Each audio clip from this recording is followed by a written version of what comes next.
تو اللہ تعالیٰ نے جو نعمت آپ کو دی ہے وہ ایک دوسرے کی دیکھو، اس کو حسد سے خراب مت کرو.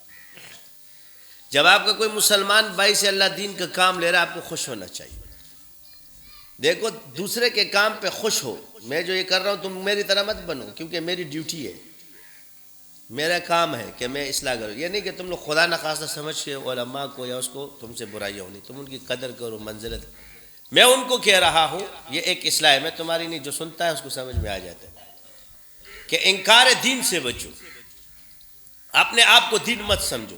یہ صوفیوں میں اور مولویوں میں جو یہ چیز آئی ہے یہ خطرناک ہے، اسی کی وجہ سے انکار ہو رہا ہے. انکار دین مت کرو، یہ گمراہی ہے. یعنی ایک چیز مباح ہے اپنی حیثیت میں، لیکن شریعت کا مباح حصہ ہے. جب کوئی انسان مباح کا انکار کرے گا تو اس کے خلاف کھڑا ہونا لازم ہو جائے گا، کیونکہ یہ انکار شریعت ہے، یہ شریعت کی حدود میں ہے، یہ انکار حدود ہو جائے گا. ایک آدمی مباح پر عمل نہیں کرتا، نہ کرے. مستحب پر عمل نہیں کرتا، نہ کرے. نفل نہیں پڑھتا، نہ پڑھے. سنت غیر موقت نہیں پڑھتا، نہ پڑھے. لیکن انکار کرتا ہے تو یہ خطرناک ہے. تو ڈرنا چاہیے.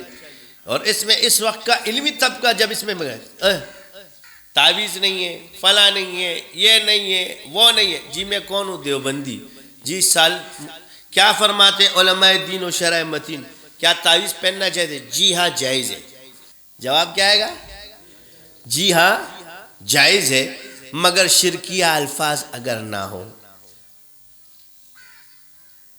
شرط ہے، یہی کہتے ہیں نا. اور پھر کیا کہتے ہیں؟ تعویذ کیوں پہنتے ہو؟ تو یہ کراہت جو کرتے ہو کیوں کرتے ہو؟ انکار مت کرو، تمہیں پسند نہیں ہے. لیکن جب پھر خود جن وڑ جاتا ہے، کہتا ہے یار جتنے تعویذ پلانے پلا دو حضرت، میرے کو مشرق کر دو. داخلے چنگ نیولی آسمان تھا، پھر سب پہننے کے لیے تیار ہوتے. خدا پیدا سے رٹیٹو کی چیبیا ہوتا پتہ ہو جیتا ہے. ہم بھی ایسی بولتے تھے، اس کا حال یہ نہیں، ہم بھی بولتے کیا جادو کیا جادو. جب پڑ گیا نا وہ دوسرا ہمارا گرجے گجے ابھی ڈانس کرتا ہے. ہر سال جو ہے نا جب سلسلے سے نکلتا ہے پھر مینٹل اسپتال پہنچ جاتا ہے، اور جب ٹھیک ہوتا ہے تو ابا بن جاتا ہے. ایسے پڑے ہوتے ہیں. ہمارے پاس تو آ رہے ہوتے ہیں نا، ہمیں تو پتہ ہے.